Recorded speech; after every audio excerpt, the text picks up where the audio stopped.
The land explored by our ancestors extends from the Altai to the White Sea. The scientific expedition, Trails of Nomads, continues to unveil the path of our forefathers. A group of scientists led by pilgrim of the 21st century Sapari Skakov has already visited more than 40 countries. Scientists reveal the exciting secrets of the past. Watch an amazing story of a great journey in the Trails of Nomads program.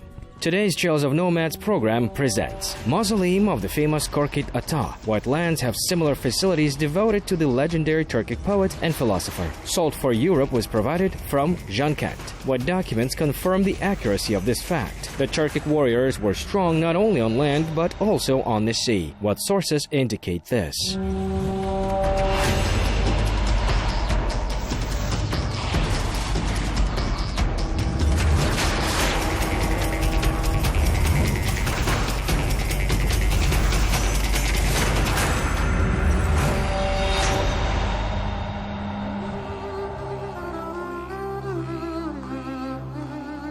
A Turk is like a pearl in the seashell, which has no value while it lives in its dwelling, but when it comes out of the seashell, it acquires value by serving as an ornament. These words belong to Arab historian Fahreddin Mubarak Shah, who lived in the 12th century.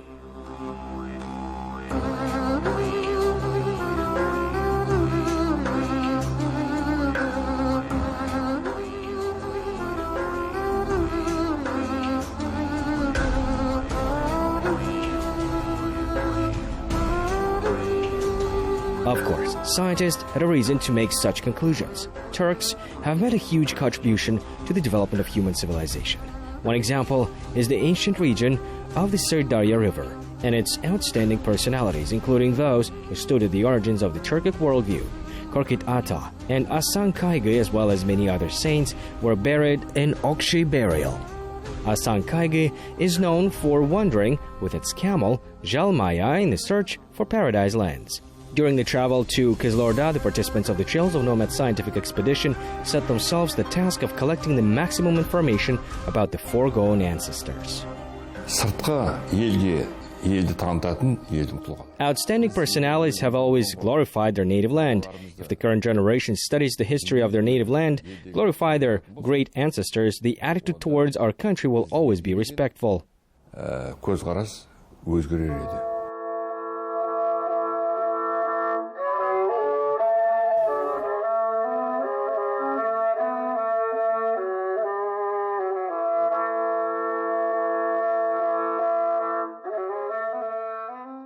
Usually people strive to visit one place in the Kizilorda region. This is a memorial complex of Korkyt Ata, a man who is called a saint. There are many versions regarding his time of birth. Some historians say that this is the period between the 7th and 8th centuries. Others call the 9th to 11th centuries. However, the place of birth is known precisely, the Sirdarya Valley. His father was from Oghuz tribe, as the mother belonged to Kipchak tribe. Thanks to his keen intelligence and wisdom, Korkyt enjoyed authority from an early age, not only among his relatives, but all Turks.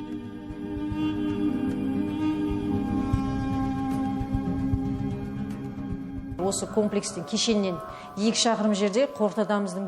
grave of Korkyt Ata was located 2 kilometers from the complex. Unfortunately, it was destroyed during the flood of the Sirdarya in 1950. Later in 1980, a memorial complex was erected in honor of the great ancestor. There are many versions regarding the burial site of Korkyt Ata. Kazakhs are convinced that he was buried in the Karmakshi district of the Kizilorda region. Turks consider that his grave is in the village of Masat of the Bayburt district. According to Azerbaijanis, Turk's ancestor is buried in Derbent. All these assumptions are based on the legends and tales of the people. And nevertheless, all the cues of Korkyt Ata were preserved only by the Kazakhs. There are also some researches of scientists. In 1849, Abu Bakir Divayev photographed the grave of Korkyt on the bank of the Sirdarya. The burial site was washed away with water during the flood. As for the versions of graves in Turkey and Azerbaijan, they are associated with great respect of the Oghuz and Kipchaks for an ancestor. During the time of the resettlement of these tribes in a foreign land, our tribesmen erected mausoleums in honor of special respect and worship of prominent personalities, including Korkyt. People came there, read prayers, and made sacrifices. This is a tradition of the Turks. That is, the places where the leaders, the poets, and thinkers lived and worked were considered holy. There's a proverb among the people: they are born in one place and die in thousands. The mausoleum, which was originally built to Korkyt, was washed away with water during the flood of the river. In that place, a complex was built later. The monument makes sounds similar to the sound of cobas during the wind. A lot of tourists come here. The monument is located right along the transport corridor, Western Europe, Western China. Korkyt Ata is a musician who, through his maple cobas, could withstand death. He believed in the great power of art, capable of the impossible. Korkyt Ata left a huge legacy to descendants, the study of which continues today. Therefore, of course, there are a lot of legends about his outstanding personality. And in most cases, they are true. Calling Korkyt only Cobas' father is probably wrong. This is a man who, in general, stood at the origins of the birth of musical art in the steppe. Now, only 12 of his cues are known, including Korkyt, Aku, Zhelmaya, Elim-I, Sarin, Tarkeltana, Ushardin, Ului, Aubai, and Bashbai. Each piece is, again, accompanied by legends. This is an invaluable treasure of the Kazakh people, experts say. Nevertheless, it would be more correct to say that the heritage of Korkyt belongs to all Turks, or even to all mankind. Cobas is actually the progenitor or father of all stringed instruments. The Chinese erhu, or the European violin, and the Asian komus were developed from cobas, and the father of the cobas is Korkyt Ata.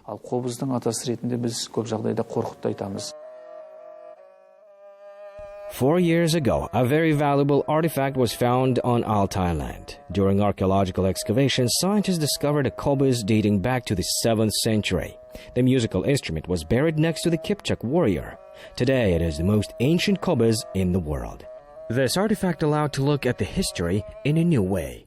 This discovery prompted to revise the lifetime of Korkyt Ata.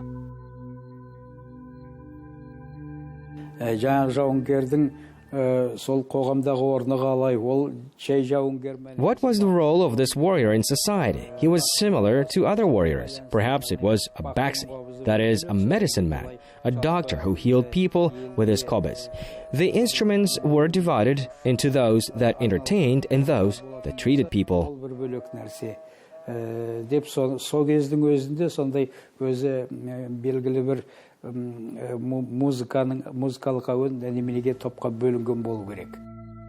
Cobas with a low sound was mainly associated with the Baxi people who were engaged in treating people. There were a lot of Baxi healers among the Kipchaks who worshipped the god of the sky. They were always with the army during the campaigns. Musical instruments in such periods played an important role.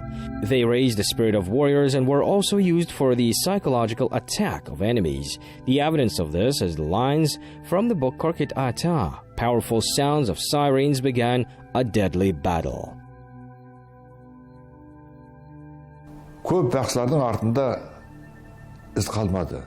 Basically, there is no information left about Baxi. Only oral information is available. Neither musical nor written works have survived.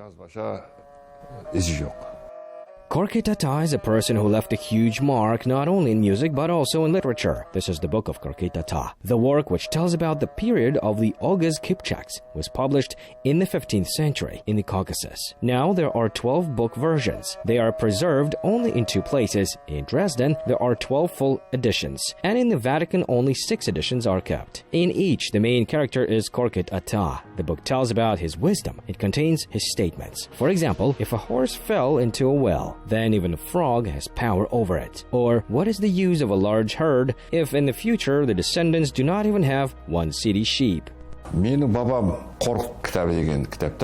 There is such a book. My ancestor is Korkyt. You can call it Oghuzname, that is the history of Oghuz.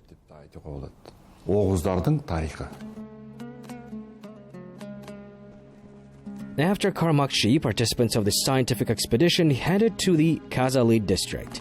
The medieval Zhankent was located here, near the village of Arkindale.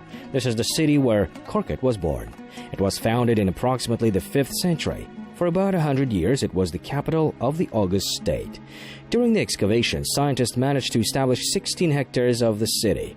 Towers were found every 25 meters. Their number reached 50. There was a very powerful defense system.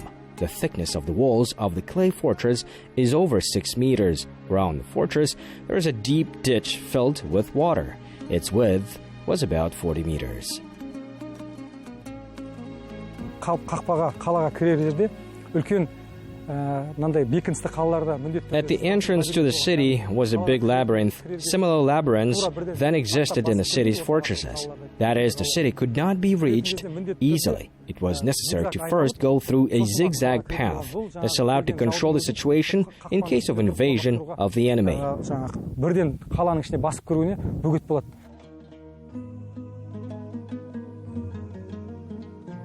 Manufacturing developed along with the trade in Zhankent, located along the Great Silk Road. The mined salt from the Aral Sea was processed into edible salt and supplied to European markets. A glaze workshop was also discovered during the excavations. A glaze was melted in a special oven, over which a large cauldron of cast iron was installed. In addition, the city had a lot of blacksmiths, jewelry shops, workshops for the production of pottery. Next to them were the home of the masters.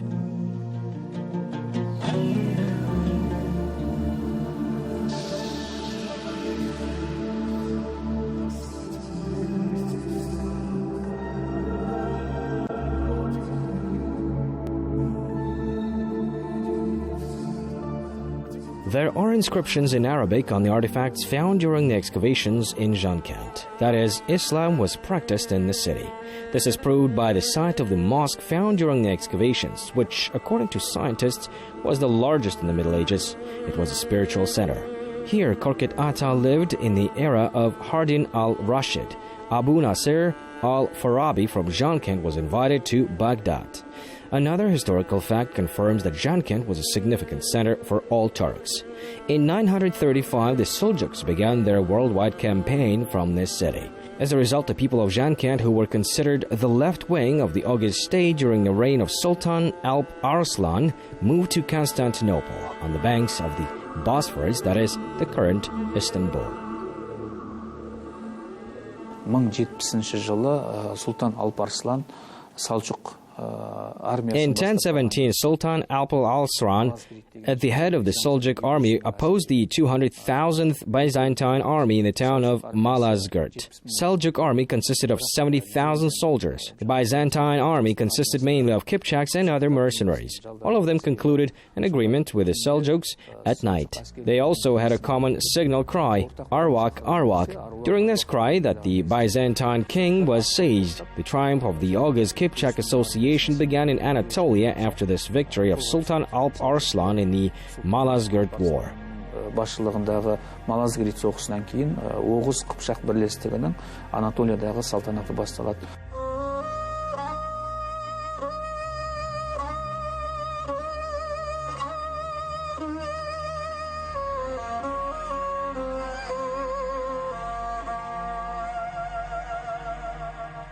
Turkic tribes always supported each other. At that time, Istanbul was guarded by 10,000 Kipchak warriors. They were Kipchaks from Europe, including Bulgaria.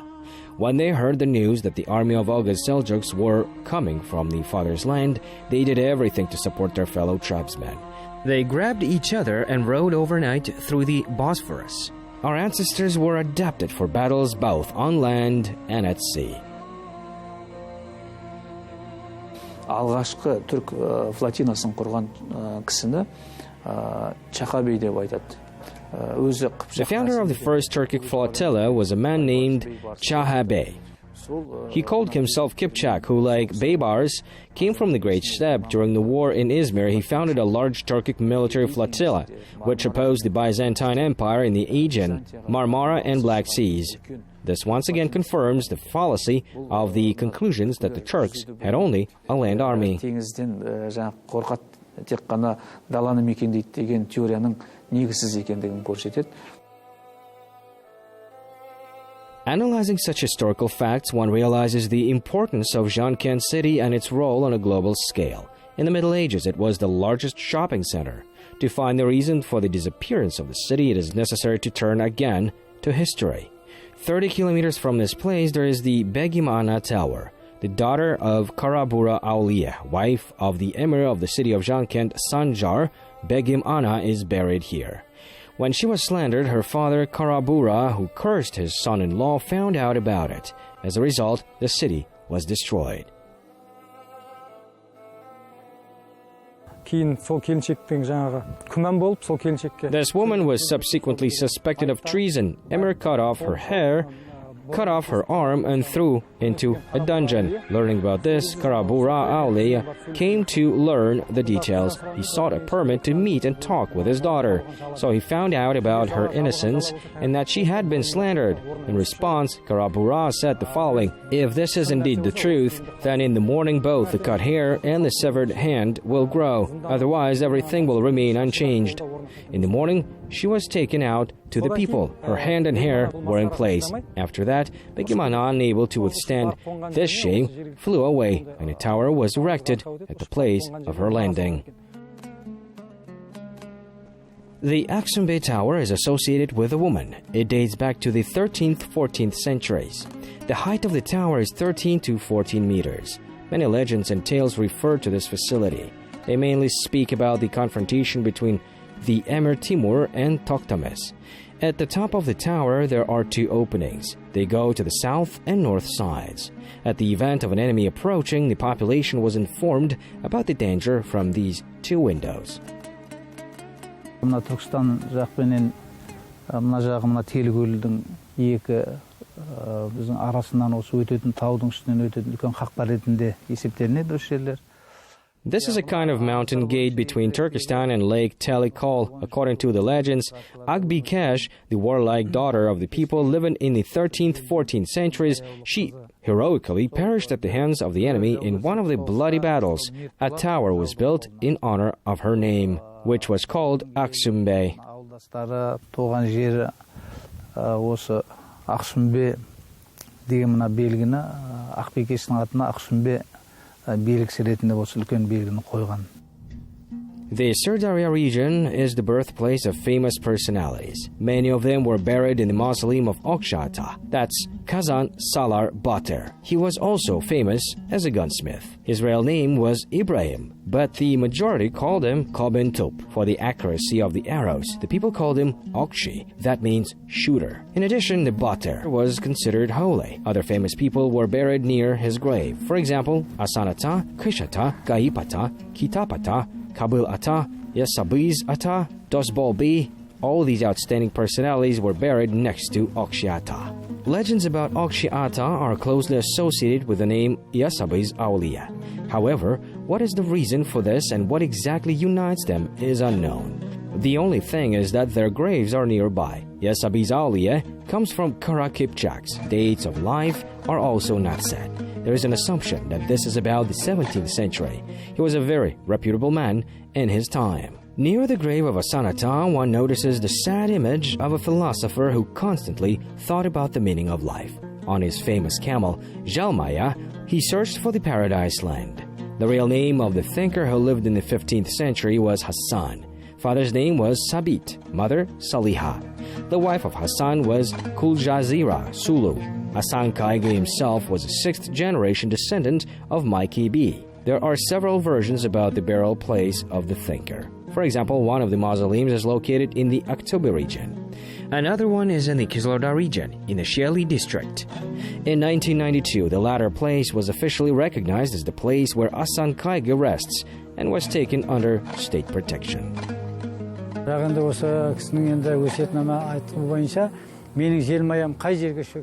Hasan Kaigi asked to bury him at the place his camel would choose. Jalmaya came to the shore of the Sirdarya. At that place, he was subsequently buried.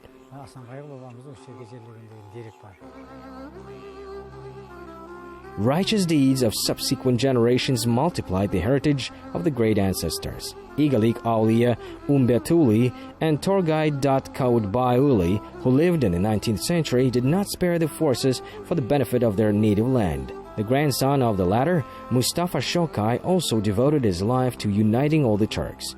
The propaganda of such eminent sons of the Great Steppe, who are an example of patriotism for all mankind, should become an invaluable symbol of the nation.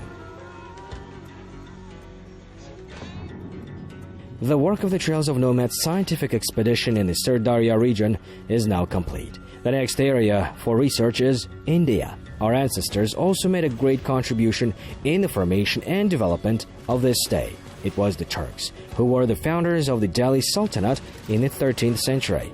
See you in the next episode.